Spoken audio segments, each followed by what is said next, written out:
Hello friends, आप सभी का अपने HDS ट्यूटोरियल पर स्वागत है। तो जेक बोर्ड क्लास 1 से लेकर क्लास 7 तक का एग्ज़ाम चल रहा है। क्लास 7 का कल यानी कि 4 अप्रैल को आप लोगों का हिंदी और संस्कृत का फाइनल एग्ज़ाम है, यानी कि SA2 है। आप सभी लोग अच्छी तरीके से तैयारी कीजिए। इस वीडियो में आप लोगों को क्लास 7 का हिंदी का very very very very very very very important question बताने वाला हूँ।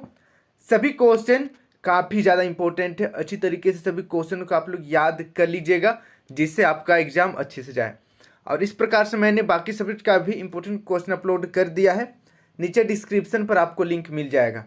और 4 अप्रैल को हिंदी के साथ संस्कृत का भी एग्जाम होगा, और संस्कृत का भी मैं इंपॉर्टेंट क्वेश्चन बहुत जल्द अपलोड कर दूंगा। चैनल को सब्सक्राइब कर लीजिएगा। तो चलिए बिना देर के हम लोग क्वेश्चन की ओर बढ़ते हैं। देखिए, पहला क्वेश्चन है, मीराबाई अपने नयन में किसे बसाना चाहती है? मीराबाई अपने नयन में किसे बसाना चाहती है? पहला ऑप्शन है शिव, दूसरा विष्णु, तीसरा नंदलाल, चौथा सूरदास। तो इसका सही आंसर हो जाएगा ऑप्शन नंबर तीसरा। मीराबाई अपने नयन में श्री कृष्ण यानी कि नंदलाल को बसाना चाहती है। फिर देखिए नेक्स्ट, सेकेंड नंबर, एक पाती बच्चों के नाम पत्र किसने लिखा है? एक पाती बच्चों के नाम पत्र किसने लिखा है? पहला ऑप्शन है चाचा नेहरू, दूसरा मोतीलाल नेहरू, तीसरा गांधी जी और चौथा नरेंद्र मोदी। तो इसका सही आंसर हो जाएगा ऑप्शन नंबर पहला, चाचा नेहरू। इसको आप लोग याद कर लीजिएगा, इंपॉर्टेंट क्वेश्चन है। अब बढ़ते हैं नेक्स्ट, तीसरा नंबर देखिए, बीज कविता के कवि कौन है? बीज कविता के कवि कौन है? पहला ऑप्शन है महादेवी वर्मा, दूसरा ऑप्शन है सुमित्रा नंदन पंत, तीसरा ऑप्शन है श्याम व्यास, चौथा ऑप्शन है रामावतार त्यागी। तो इसका सही आंसर हो जाएगा ऑप्शन नंबर दूसरा, सुमित्रा नंदन पंत। तो इसका आप लोग याद कर लीजिएगा, इंपॉर्टेंट क्वेश्चन है।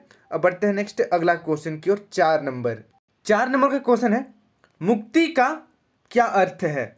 मुक्ति का क्या अर्थ है? पहला ऑप्शन है आज़ादी, दूसरा ऑप्शन है गुलामी, तीसरा ऑप्शन है भाग जाना, चौथा ऑप्शन है कैद। तो मुक्ति का सही अर्थ हो जाएगा ऑप्शन नंबर पहला, आज़ादी। इसको आप लोग याद कर लीजिएगा, इंपॉर्टेंट क्वेश्चन है। अब बढ़ते हैं नेक्स्ट अगला 5 नंबर की ओर। ब्रह्मा जी ने बुद्धदेव को कितना वर मांगने के लिए कहा? ब्रह्मा जी ने बुद्धदेव को कितना वर मांगने को कहा? पहला ऑप्शन है 1, दूसरा 2, तीसरा 3, चौथा 4। तो इसका सही आंसर हो जाएगा ऑप्शन नंबर तीसरा, ब्रह्मा जी ने बुद्धदेव को 3 वरदान मांगने को कहा। इसको आप लोग याद कर लीजिएगा, इंपॉर्टेंट क्वेश्चन है। सभी क्वेश्चन बहुत ही ज़्यादा इंपॉर्टेंट है, और अपने सभी दोस्तों के साथ वीडियो को शेयर भी जरूर कर दीजिएगा, ताकि उन्हें भी इस वीडियो का लाभ हो सकेगा। अब अगला क्वेश्चन देखते हैं, 6 नंबर, नगर भर में किसके आने का समाचार फैल गया? पहला ऑप्शन मिठाई वाला, दूसरा तांगे वाला, तीसरा मुरली वाला, चौथा इनमें से कोई नहीं। तो इसका सही आंसर हो जाएगा ऑप्शन नंबर तीसरा, मुरली वाला का आने का समाचार फैल गया।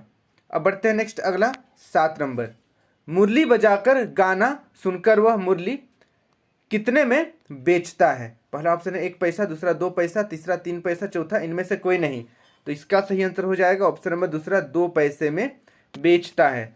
अब बढ़ते हैं नेक्स्ट अगला 8 नंबर, मुरली वाला में वाला शब्द किस प्रकार का है? पहला ऑप्शन है उपसर्ग, दूसरा प्रत्यय, तीसरा विकारी, चौथा इनमें से कोई नहीं। तो इसका सही आंसर हो जाएगा ऑप्शन नंबर दूसरा, प्रत्यय।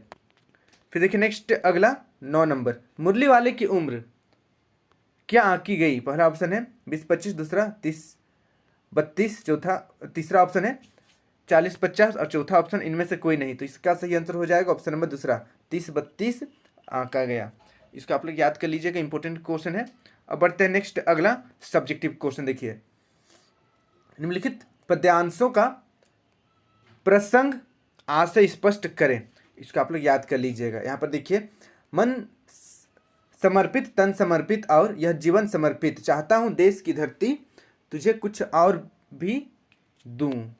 तो चलिए इसका हम लोग आशय स्पष्ट करते हैं। इंपॉर्टेंट क्वेश्चन है, अच्छी तरीके से याद कर लीजिएगा। यहाँ पर लंबा है आंसर, लेकिन आपको याद करना पड़ेगा। देखिए, प्रसंग, प्रस्तुत पद्यांश हमारी हिंदी की पाठ्यपुस्तक भाषा मंजरी के संकलित कविता चाहता हूँ से उद्धत है। इस अंश में कवि रामावतार त्यागी राष्ट्र प्रेम की भावना से ओतप्रोत है। अब देखिए व्याख्या, इन पंक्तियों के माध्यम से कवि ने अपने देश की धरती के उपकारों के प्रति अपना सर्वस्व अर्पित करना चाहता है। कवि अपना मन, अपना तन और अपना संपूर्ण जीवन अपने देश की धरती को निछावर करना चाहता है, लेकिन इतने अर्पण के बाद भी उसे ऐसा महसूस होता है कि देश की धरती के उपकारों का बदला नहीं चुका सकता। अतः इसकी इच्छा है कि अपने देश को कुछ और दे। वास्तव में हम अपना सर्वस्व निछावर करने के उपरांत भी मातृभूमि के ऋण से उऋण नहीं हो सकते। इसको आप लोग याद कर लीजिएगा। कोई भी इस प्रकार से अगर आशय स्पष्ट करने के लिए आए तो आप इसको स्पष्ट कर सकते हैं, इसी को लिखना है, ठीक है। और एक्चुअली क्वेश्चन आपका कहीं से भी आ सकता है और ये भी पूछा जा सकता है कि कोई भी कविता का आशय स्पष्ट करिए, यहाँ पर कुछ नहीं लिखा हुआ रहेगा, ऐसा भी हो सकता है। तो आपको इतना सा पूरा का पूरा यहाँ से आखिरी तक लिख देना है इसी को। अब बढ़ते हैं नेक्स्ट अगला क्वेश्चन। देखिए अगला क्वेश्चन है, अपने मित्र को परीक्षा में सफलता मिलने पर बधाई पत्र लिखिए। अपने मित्र को परीक्षा में सफलता प्राप्त हुआ है और बधाई पत्र आपको लिखना है। तो देखिए दुमका, इस तरीके से स्टार्ट करना है। दुमका 18/2/2019, 2019 के जगह में आपको लिखना है 2024, बाकी सेम रहेगा। प्रिय मित्र रंजीत, सप्रेम नमस्कार। अगर देखिए तुम्हारा पत्र मिला, यह जानकर हार्दिक प्रसन्नता हुई कि तुमने परीक्षा में प्रथम स्थान प्राप्त किया है। आशा है कि भविष्य में भी तुम इसी मेहनत तथा लगन से अपनी पढ़ाई करोगे। मैं तुम्हारे उज्जवल भविष्य की कामना करता हूँ। तुम्हारा मित्र मनीष वर्मा। इसको आप लोग याद कर लीजिएगा, इंपॉर्टेंट क्वेश्चन है, 2-3 बार लिख कर प्रैक्टिस जरूर कर लीजिएगा, स्पेलिंग गलती नहीं करना है। अब बढ़ते हैं नेक्स्ट अगला क्वेश्चन। अगला क्वेश्चन देखिए, स्वास्थ्य ही धन है। इस पर एक निबंध आप लोगों को लिखने का प्रैक्टिस कर लेना है। स्वास्थ्य ही धन है, या स्वास्थ्य पर ही निबंध आएगा, या स्वास्थ्य का महत्व, इस तरीके से कुछ भी रह सकता है, लेकिन स्वास्थ्य से संबंधित आप लोगों को एक निबंध याद कर लेना है। तो यहाँ पर मैं चलिए पूरा निबंध पढ़कर सुना रहा हूँ।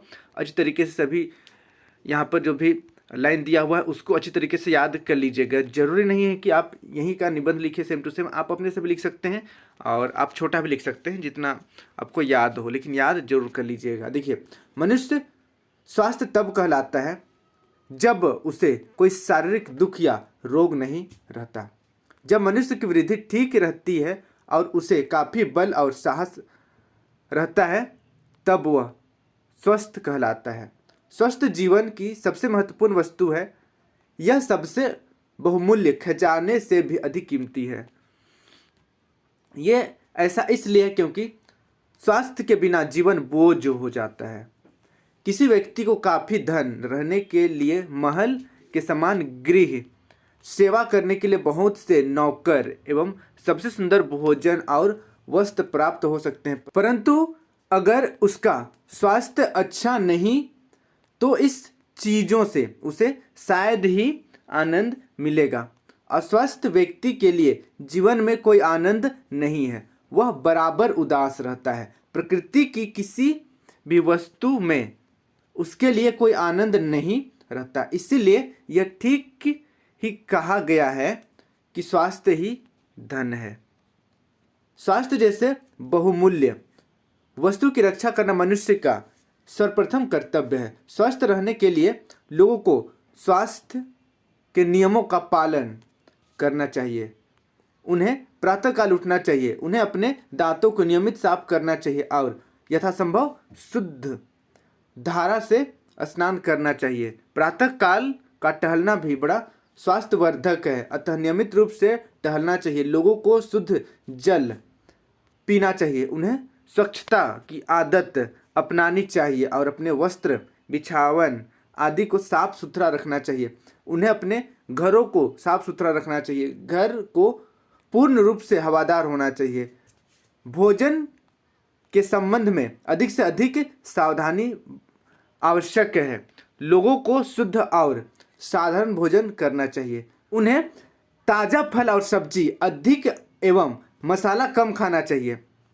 शुद्ध दूध अधिक स्वास्थ्यवर्धक भोजन है और इसका काफ़ी व्यवहार करना चाहिए। प्रतिदिन कुछ शारीरिक व्यायाम भी करना आवश्यक है। दिन भर के कठिन परिश्रम के बाद लोगों को काफ़ी आराम करना चाहिए। ये भी कुछ नियम हैं जो स्वास्थ्य को सुरक्षित रखने में सहायता प्रदान करते हैं और इनका पालन सावधानीपूर्वक करना चाहिए। तो इसको आप लोग पूरा का पूरा याद कर लीजिएगा, हो सकेगा तो पूरा याद कर लीजिएगा, आधा होगा तो आधा कर लीजिएगा, लेकिन याद करना बहुत ही जरूरी है। अब बढ़ते हैं नेक्स्ट अगला क्वेश्चन। देखिए अगला क्वेश्चन है, दुनिया के बच्चों के बारे में नेहरू जी के विचार को लिखें। दुनिया के बच्चों के बारे में नेहरू जी के विचार को लिखना है। तो इसका उत्तर देखिए, दुनिया के बच्चों के बारे में नेहरू जी ने स्पष्ट रूप से लिखा है कि बच्चे बड़े लोगों की अपेक्षा अधिक संवेदनशील होते हैं। वे वस्तुओं को खुले मन से आश्चर्य और उत्सुकता से देखते हैं। उनके मन के दरवाजों पर कोई पहरा नहीं होता।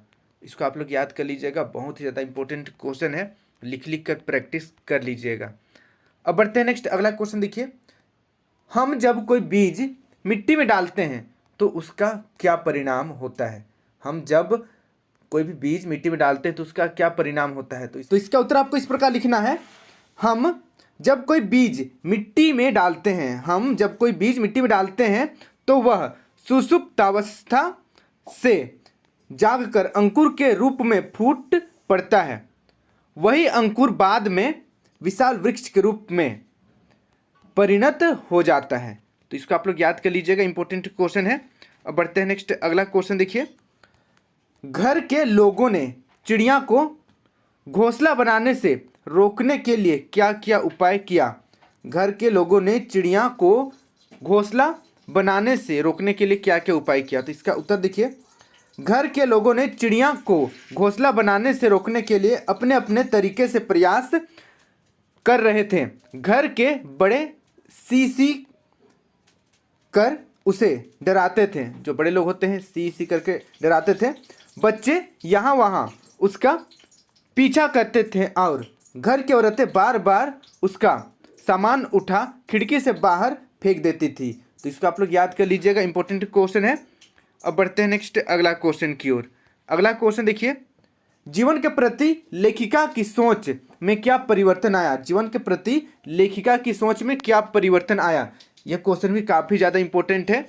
तो देखिए इसका उत्तर, जीवन के प्रति लेखिका की सोच में बहुत परिवर्तन आया। जीवन की भौतिकता से संबंधित चीज़ें अब उन्हें आकर्षित नहीं कर पा रही थी। उन्होंने महसूस किया कि हम अपने जीवन में अक्सर छोटी छोटी समस्याओं को इतना ज़्यादा कॉम्प्लिकेटेड या उलझन युक्त बना देते हैं कि उन्हीं में उलझते चले जाते हैं। तो इसको भी आप लोग याद कर लीजिएगा, यह भी एक इम्पोर्टेंट क्वेश्चन है। और अपने सभी दोस्तों के साथ वीडियो को शेयर कर दीजिएगा। और जब आप लोग क्लास 7 से क्लास 8 में चले जाइएगा तब भी मैं आप लोगों के लिए इसी प्रकार से इंपॉर्टेंट क्वेश्चन अपलोड कर दूंगा। चैनल को सब्सक्राइब करना मत भूलिएगा। देखिए नेक्स्ट अगला क्वेश्चन है, बलराम श्री कृष्ण को चिढ़ाने के लिए क्या करते थे। बलराम श्री कृष्ण को चिढ़ाने के लिए क्या करते थे। तो इसका उत्तर देखिए, बलराम श्री कृष्ण को चिढ़ाने के लिए कहते थे कि तुम्हें यशोदा माँ ने जन्म नहीं दिया है, तुम्हें तो उन्होंने खरीदा है। तुम्हारे पिता और माता कौन हैं। जब नंद गोरे और यशोदा भी गोरी तो तुम कैसे काले हो गए। तो इसको आप लोग याद कर लीजिएगा। यहाँ पर जितना भी क्वेश्चन मैंने बताया सभी काफ़ी ज़्यादा इंपॉर्टेंट है, very very very very very important question है। अच्छी तरीके से सभी क्वेश्चन को आप लोग याद कर लीजिएगा जिससे आपका एग्जाम अच्छे से जाए। बहुत जल्द मैं आप लोगों के लिए संस्कृत का भी इंपॉर्टेंट क्वेश्चन अपलोड कर दूंगा। चैनल को सब्सक्राइब कर लीजिएगा। आज के लिए इतना ही। Thank you for watching video. जय हिंद, जय भारत।